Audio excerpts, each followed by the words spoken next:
کہے گا کہ یہ ہمارا سال نہیں ہے، یہ عیسائیوں کا سال ہے، مسلمانوں کا سال محرم سے شروع ہوتا ہے، سال کی مبارکباد دینا، ہیپی نیو ایئر کہنا گناہ ہے۔ لیکن میرے علم ناقص کے مطابق انسان کو ہمیشہ پازیٹیو رہنا چاہیے۔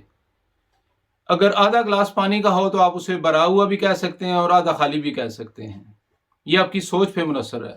جہاں تک اسلام کا تعلق ہے تو میرے علم ناقص کے مطابق نبی پاک صلی اللہ علیہ وسلم نے کسی کیلنڈر کا اجرا نہیں کیا۔ ان کے دور میں بے شمار جو قبائلی کیلنڈر تھے وہ استعمال ہوتے رہے ہیں، اور یہ عیسوی کیلنڈر بھی استعمال ہوتا رہا ہے۔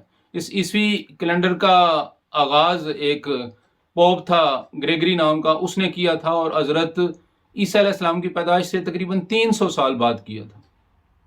حالانکہ جدید تحقیق کے بعد یہ بات ثابت ہو چکی ہے کہ نہ ہی 25 دسمبر حضرت عیسیٰ علیہ السلام کی پیدائش کا دن ہے، اور نہ ہی یہ کیلنڈر جب شروع کیا گیا ہے وہ سال